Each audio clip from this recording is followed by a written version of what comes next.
So have you ever seen those stories, those news stories where, oh, a mom picked up a refrigerator or shelf or something off of her kid, or someone saw someone in a car crash and they actually lifted the edge of the car to pull the person out from under, or, an athlete, they suddenly went way ahead of all the other athletes in a moment of like sheer exertion and they set a new record, and you're like, wow, that's crazy, wow, that's impressive, wow, that's amazing.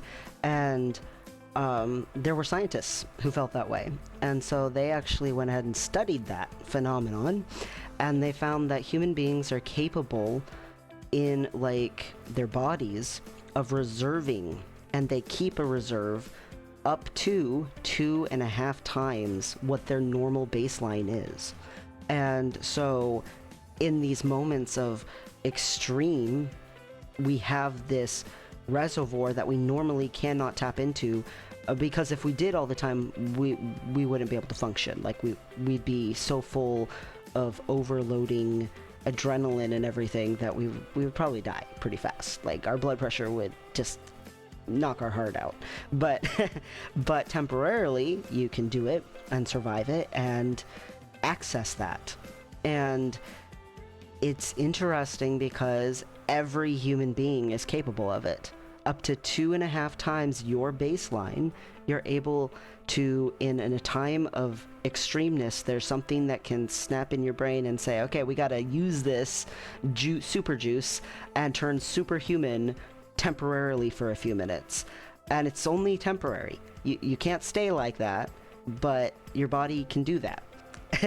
It's interesting. A lot of athletes and people who are trying to really be more capable, they push their baseline up so that when those moments happen, they're even more impactful.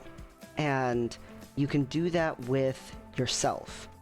People who do that, they get regular exercise, they are making consistent efforts. If you can consistently be putting effort into your own self, and they set aside time specifically to do that. And you could even think about it like financially. The recommendation for most people is to once a month just put money in to your investments.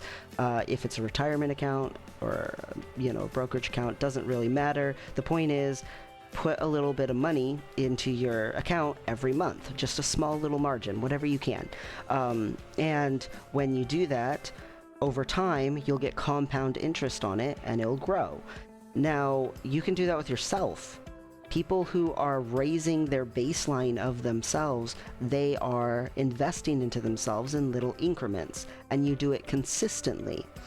Every time you are practicing, every time you're learning a new skill, every time you're learning something and you're interested in learning, every time you're taking a moment to contemplate something deeply or get to know yourself better, to really think about yourself and your goals and what you want, to take the opportunity to write them down.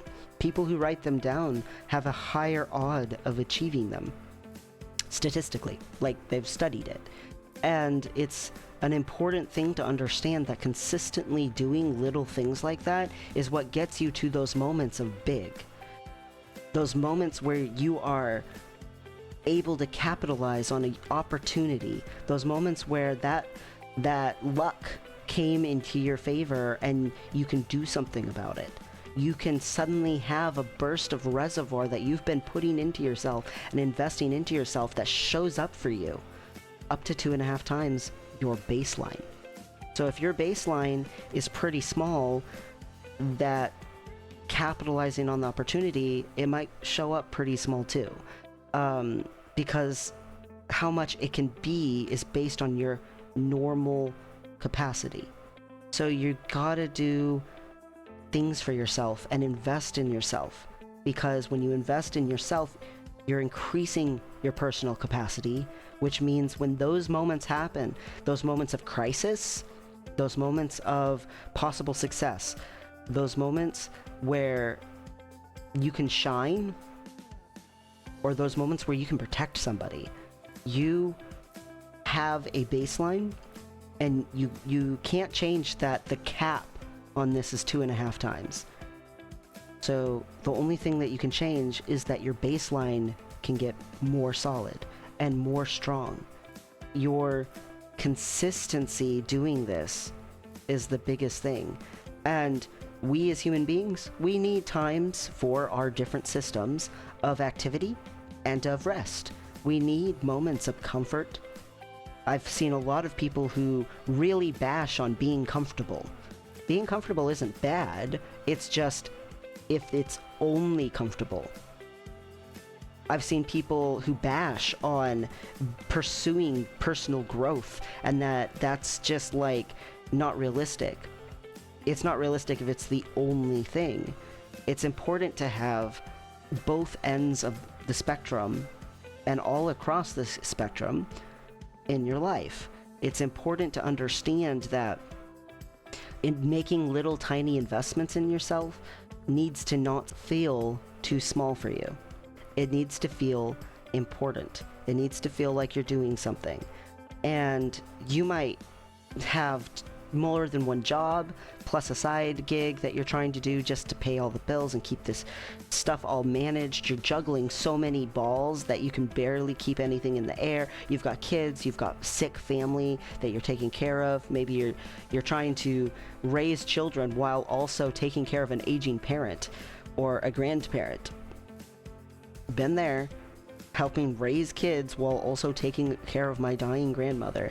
There are times in your life where maybe you've got health issues, but also your spouse or your loved one has health issues at the same time.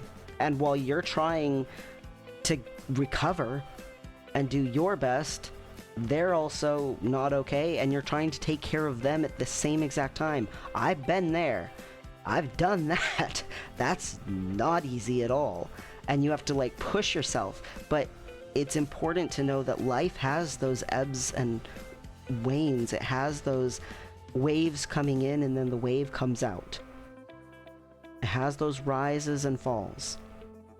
And when you're in that temporary state, how resilient you can be, how much you can endure, how much you can strive against the struggling, and it not feel like it's utterly destroying you, is actually based on your baseline when you're not in that situation. When you are offered an opportunity to start exceeding and to start really propelling your life forward, how far you're going to be able to take that is actually based on your baseline.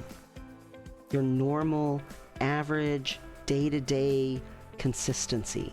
What kind of habits, what kind of activities, what kind of learning and growing and understanding. And you might not have any hardly time for that at all. You might be in the middle of one of those times, and it might feel silly to say, I ain't even got nothing but 5 minutes. Okay, then that 5 minutes needs to go to investing in yourself. And you might be like, 5 minutes isn't worth anything. 5 minutes isn't going to accomplish anything. According to studies, you can literally make a change in 30 seconds with breathing.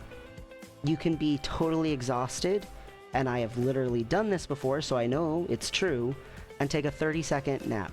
You sit down, close your eyes, relax your shoulders, and for 30 seconds, pretend you're asleep to yourself.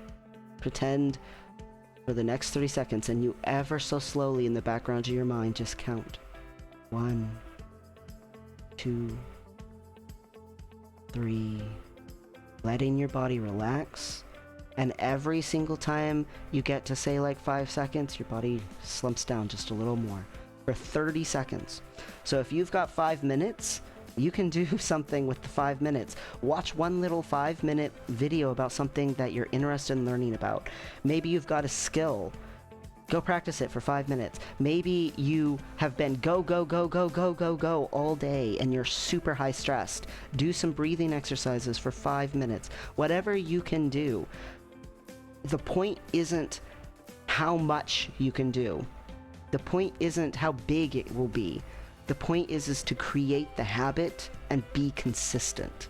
Because if you've already got the habit in place and you already are being consistent on your normal baseline, then when those moments come up, the habit's already there and it's compulsion. It will be an automatic muscle memory. Let's do this. If you have already been investing skills into yourself, you can utilize those skills in moments that aren't part of your normal everyday life. If you've been learning something new, that knowledge might come up to help you in a moment, even if it's not part of your everyday average life. It's super important to understand that these little tiny margins make a big difference. The majority of the time, you're gonna be making small progress. You're gonna be having little stepping stones. It's not gonna be big and grand. So don't be bored by your own progress to the point where you won't even try. And don't be dismissive of your own progress to the point where you won't even try. You matter, and what you dream of and what you want in life and your goals and your hopes matter. And the way sometimes to get to those things is very incremental. And in reality, you might have a bunch of barriers, you might have a bunch of reasons that pop into your head why you can't. They can be very true. It is 100% true that not everyone starts from the same spot. When you're a baby, you don't get to decide what country you're born in, what your skin color is, who your parents are, what your parents will have, what religion they'll have. You don't get to decide if you're born healthy, if you're born with abnormalities or defects or deformities. You don't get to decide when you're a baby. And it can be a massive hurdle that you have to overcome before you can even start down the path that you see other people already starting on. And that can be insanely frustrating.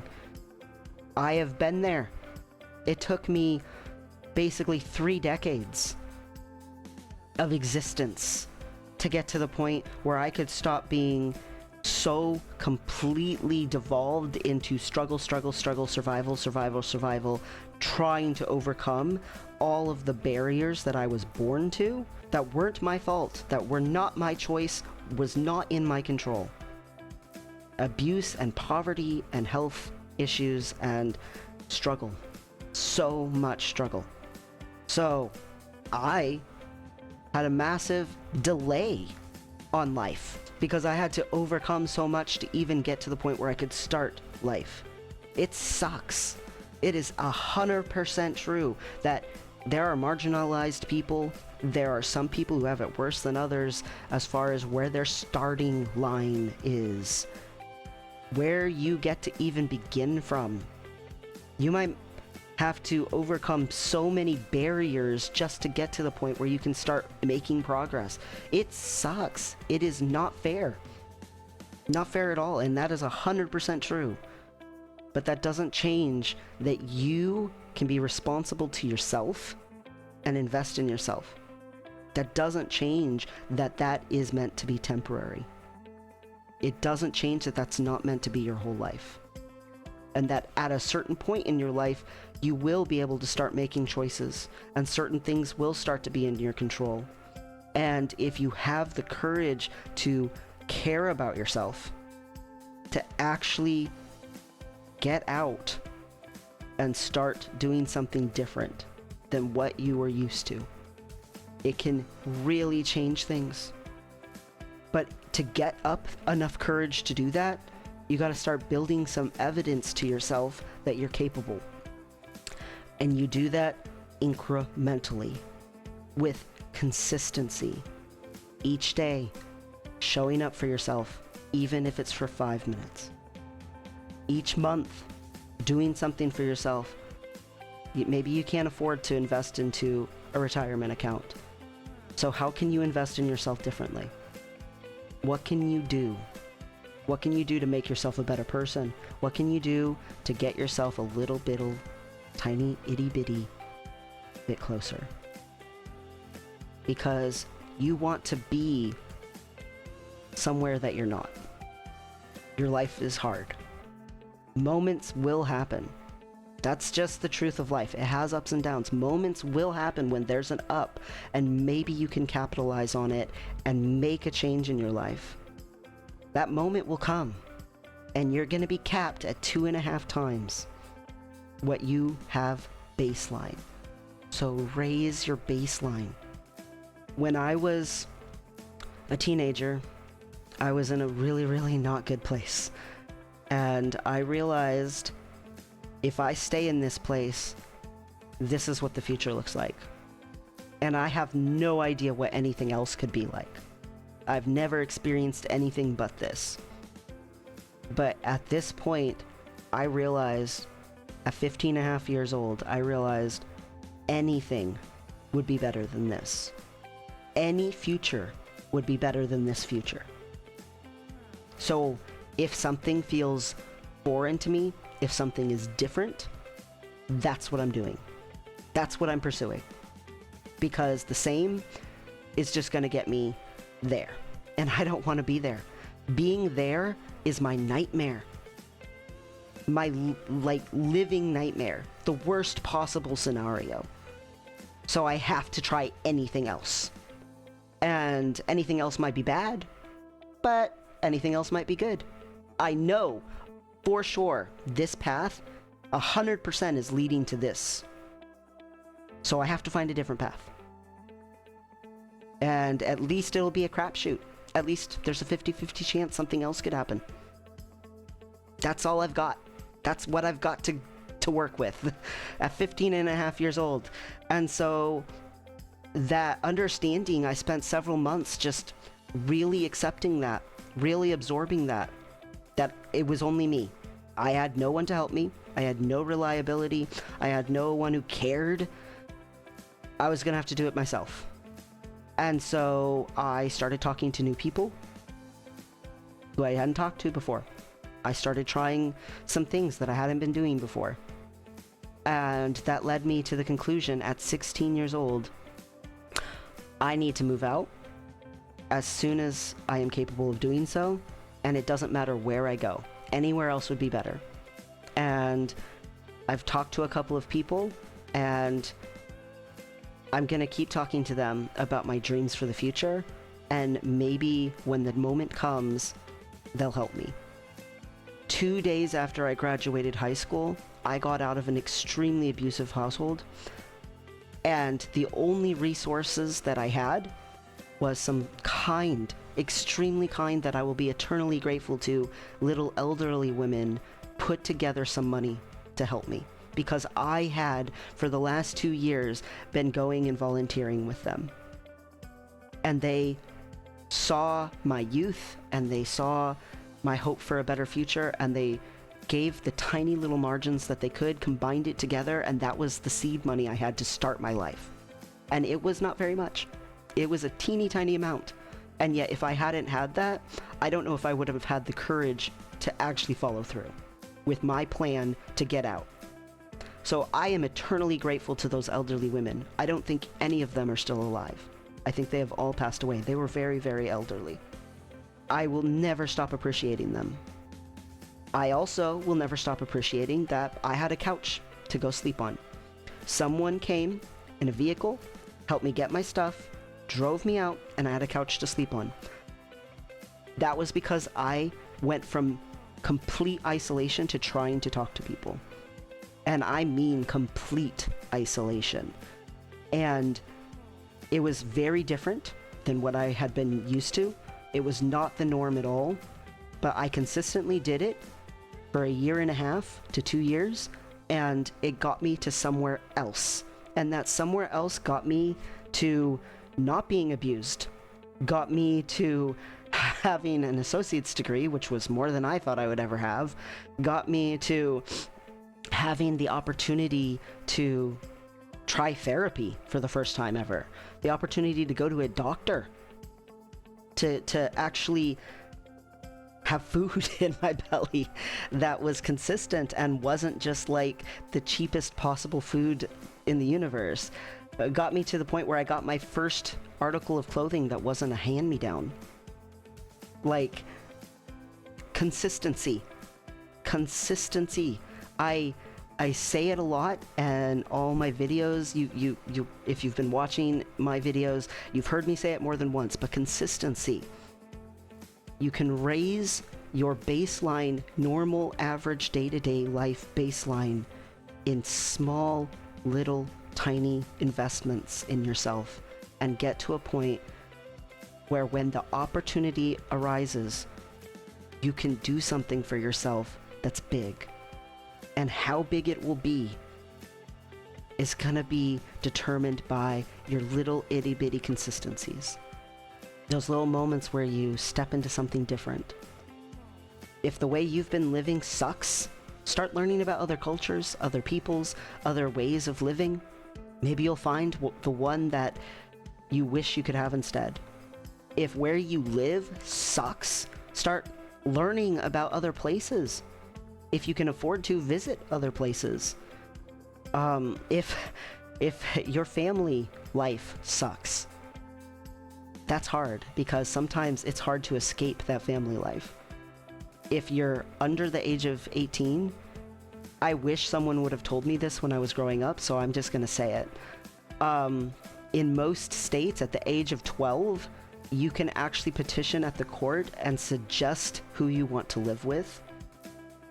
So if you are living with a parent and the other parent you don't get to see very much and you would be much happier there, you can legally have a right to pursue that.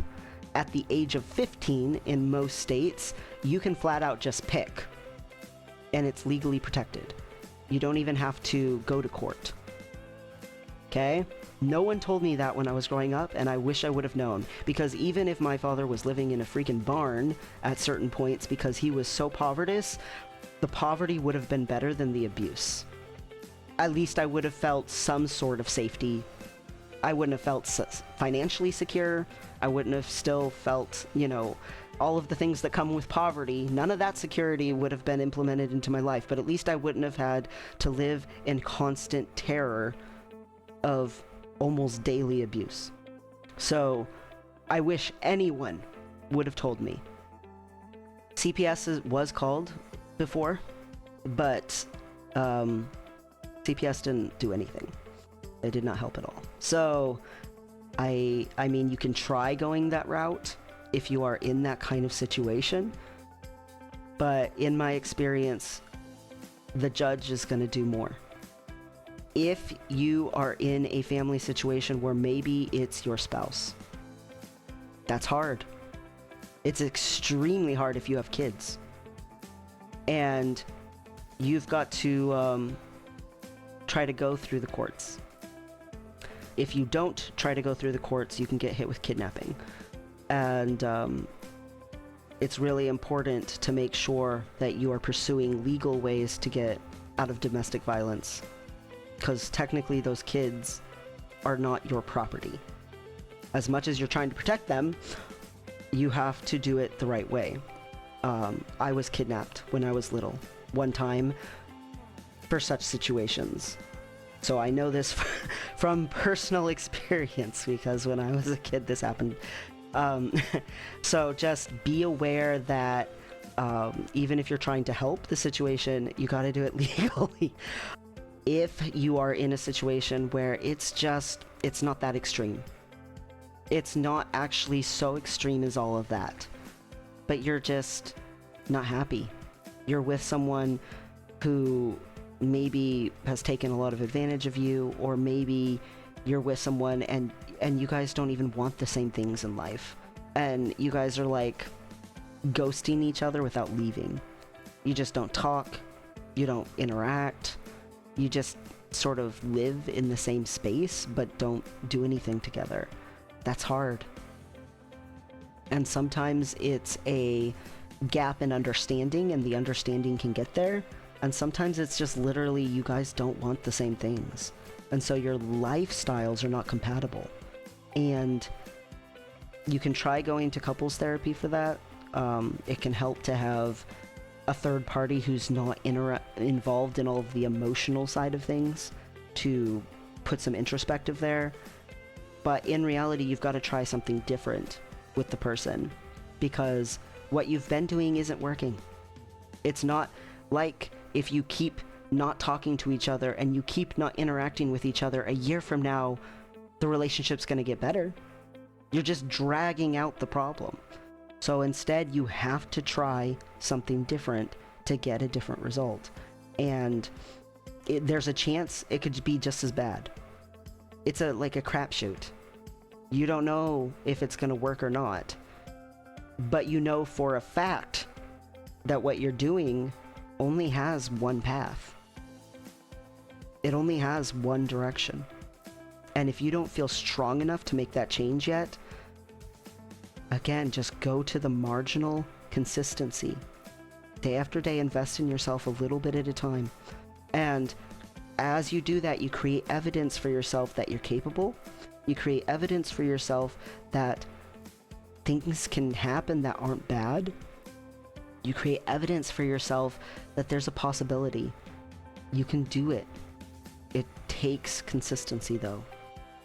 Don't try to do things only when you're at your best. Try to do things in small enough amounts that even if you're not at your best, you can still follow through. Don't be overly ambitious. Think about yourself when you're at your most tired, your most weak, your most low down. That's where you want to set your baseline for follow through on promises to yourself and promises to other people. If you want to know more about that, I have a different video I've made about that. But the point is, raise your baseline so that when the moment happens, when the opportunity arises, your odds go up of success. Your odds go up of success in protecting somebody, in saving the day. Your odds go up in saving yourself. Your odds go up in capitalizing on an opportunity for growth, getting that financial investment, starting that business that you've dreamt of, getting that home that you've always wanted. Your odds go up because that moment is a critical moment and you can capitalize on it. You can do it. Invest in yourself.